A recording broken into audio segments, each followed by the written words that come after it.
Heritage షేర్లు విపరీతంగా పడిపోతున్నాయి కనుక ఆ పడిపోతున్నటువంటి షేర్లను పైకి లేపటానికేమో ఓ ఆసక్తికరమైనటువంటి దాదాపు 4 గంటల సమయం తీసుకున్న పత్రికా సమావేశం లాంటి శాసనసభలో లడ్డూ విషయంగా ఏకపక్ష చర్చ జరిగింది. మా మీద, మా నాయకుడు జగన్మోహన్ రెడ్డి గారి మీద ఉద్దేశపూర్వకమైనటువంటి దాడి. అది పని కట్టుకొని చెప్పిన మాటల్ని ఇప్పటి వరకు సంవత్సరం కాలంగా చెబుతూ వస్తూ ఉన్నటువంటి కూటమి నేతలు ఈ రోజున శాసనసభ సాక్షిగా అవే అబద్ధాలని ప్రతి ఒక్కరూ కూడా వల్లెవేయటం జరిగింది. దెయ్యాలు వేదయజ్ఞం చేస్తే ఎలా ఉంటుందో కూటమి నాయకులు హిందూ ధర్మం మీద మాట్లాడితే అంతకంటే దారుణంగా ఉంటుంది. నెయ్యి కల్తీకి సంబంధించి పచ్చి అబద్ధాలతో ఈ రోజున 4 గంటల పాటు జరిపినటువంటి వాళ్ళు చెప్పే చర్చ అన్నటువంటి కార్యక్రమం సాగింది. హర్ష్ ఫ్రెష్ డైరీని కూడా మేమే తెచ్చినాము అన్నట్టుగా అందులో మాట్లాడినారు వక్తలు. బోలే బాబాకు పూర్వనామమైన హర్ష్ ఫ్రెష్ డైరీని తెచ్చినటువంటి వాళ్ళు చంద్రబాబు గారి ప్రభుత్వం. వారి ప్రభుత్వంలోనే 80,000 కేజీల నెయ్యి అనబడేదాన్ని వాళ్ళు సరఫరా చేశారు. వాళ్ళ సమయంలోనే ఆ హర్ష్ ఫ్రెష్ డైరీకి టెండర్లలో పాల్గొనేటువంటి క్వాలిఫైయింగ్ సర్టిఫికెట్ చంద్రబాబు నాయుడు గారే ఇచ్చారు.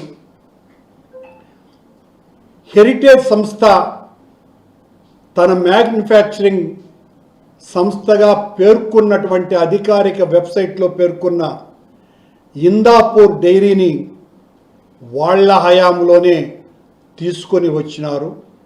వాళ్ళే 278 రూపాయలకు కేజీ నెయ్యిని సరఫరా చేశారు.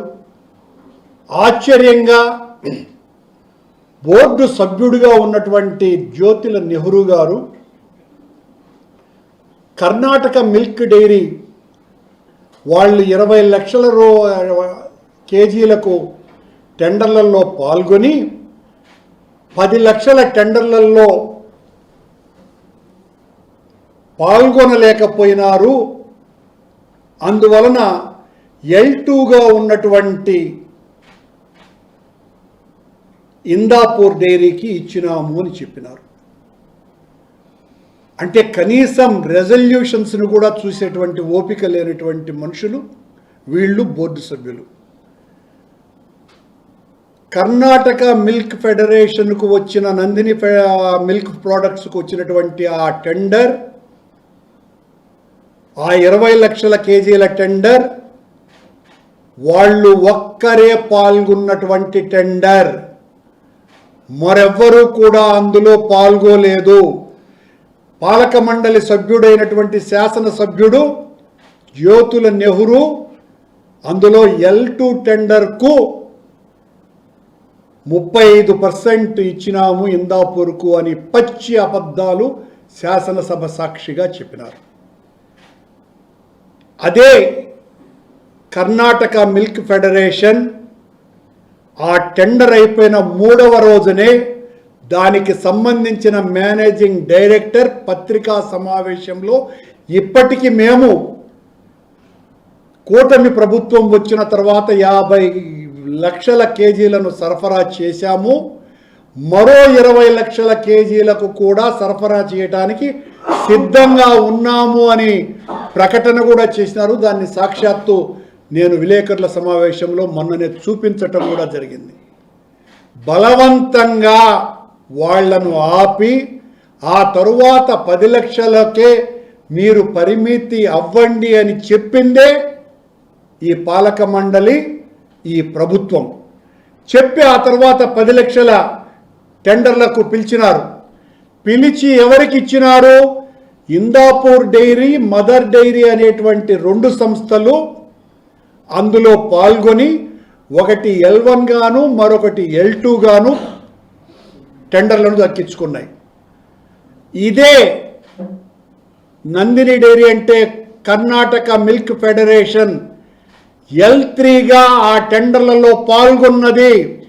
వీళ్ళు ఎవరైతే మేము సరఫరా చెయ్యలేము అని మాకు చెప్పింది అని చెప్పినటువంటి కర్ణాటక మిల్క్ ఫెడరేషన్ ఆ తరువాత టెండర్లలో పాల్గొన్నది. ఆ తర్వాత మళ్ళీ 10 లక్షల కేజీల టెండర్లలో ఇందాపూర్ L2 వచ్చింది, మదర్ డైరీ L1గా వచ్చింది. అలా షేర్ చేసుకున్నారు. ఇది 658 రూపాయలు 657 రూపాయలకు కోట్ చేసి తీసుకున్నారు. మా నాయకుడు చెప్పింది అదే. 278 రూపాయలకు ఇందాపూర్ డైరీ మీ మాతృ సంస్థ, మీ మ్యానుఫ్యాక్చరింగ్ సంస్థ అయినటువంటి వాళ్ళు ఆ రోజున సరఫరా చేస్తే ఒకేసారి 658 రూపాయలకు ఎలా పెరిగింది అన్నటువంటి ప్రశ్నలకు సమాధానం చెప్పకుండా మీ ఇష్టం వచ్చినట్టుగా ఈరోజు శాసనసభలో వెంటనే సుబ్బారెడ్డిని, నన్ను అరెస్టు చేయాలన్నది వాళ్ళ ఉద్దేశం. మాట్లాడినటువంటి వక్తలంతా కూడా నేరస్తులం మేమని, సుబ్బారెడ్డి నేనని, కనుక వాళ్ళను వదిలిపెట్టకూడదు అన్నటువంటి మాటలే వాళ్ళు మాట్లాడినారు.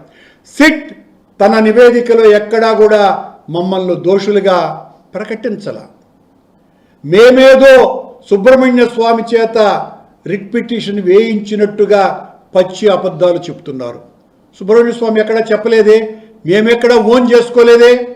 మీ అరాచక పాలన తీరు పట్ల, మీరు భగవంతుడి పట్ల చేస్తున్న అపచారం పట్ల బహుశా సుబ్రహ్మణ్య స్వామి గారు సుప్రీంకోర్టుకు వెళ్ళి ఉండవచ్చును.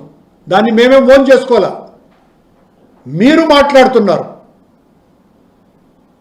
ముఖ్యమంత్రి గారి దగ్గర నుంచి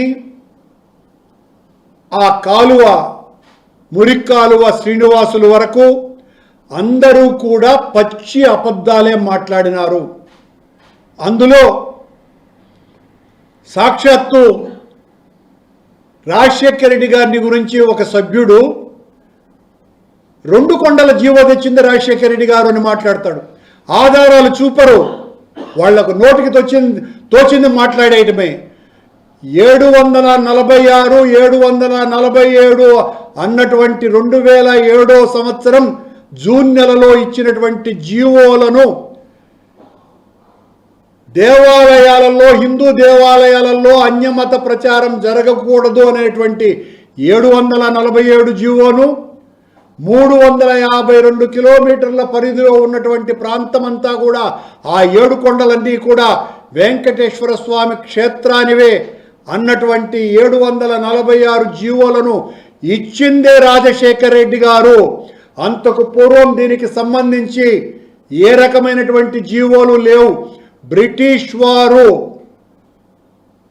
1894 ఆ ప్రాంతాన వాళ్ళు అది 25 కిలోమీటర్ల పరిధిలో ఉంది అన్నటువంటి జీవోను వాళ్ళు ఇస్తే దాన్ని సవరించి 352 కిలోమీటర్లకు పెంచి ఇది తిరుమల క్షేత్ర మహిమ, 7 కొండల క్షేత్ర మహిమనని ఆ జీవోని ఇచ్చింది రాజశేఖర రెడ్డి గారైతే, నేను అధికారంలోకి వస్తే అదే 2009 ఎన్నికలలో ఆ 746, 47 అన్యమత ప్రచారాలను నిషేధించేటువంటి ఆ జీవోను 7 కొండలుగా ప్రకటించినటువంటి రాజశేఖర రెడ్డి ఇచ్చిన జీవోను రెండింటిని తీసివేస్తానని ముస్లిం మైనారిటీల సభలో చంద్రబాబు నాయుడు గారు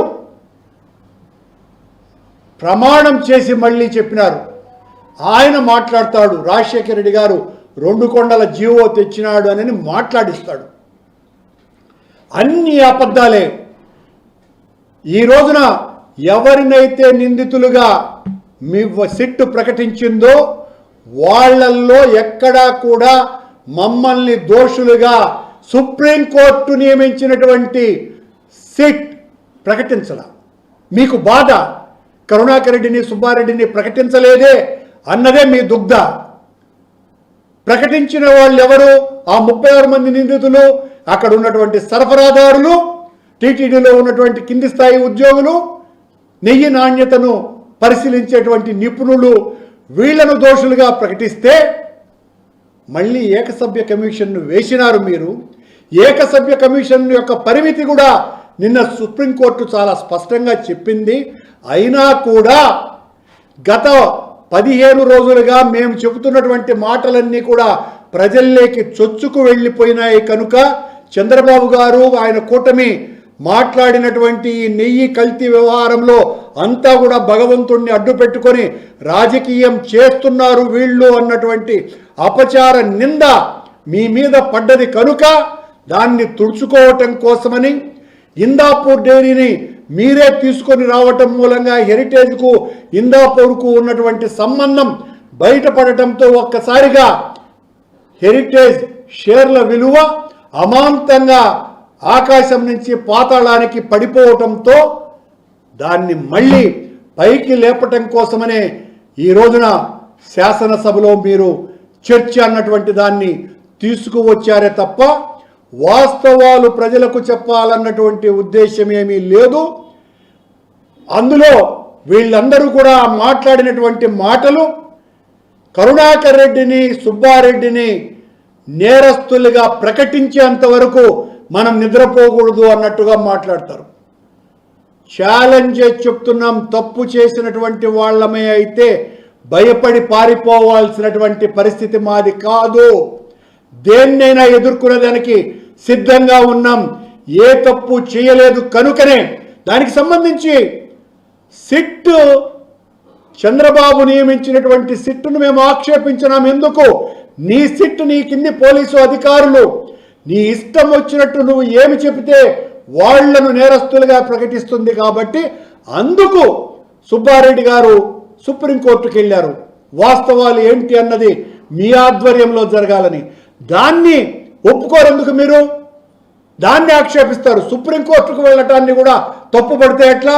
మరి సుప్రీంకోర్టు మిమ్మల్ని మందలించింది కదా, మీరు అలా మాట్లాడకూడదని చెప్పింది కదా. మీరు ఎన్డీడీబీ రిపోర్టు, ఎన్డీఆర్ఐ రిపోర్టుల గురించి మాట్లాడుతున్నారు.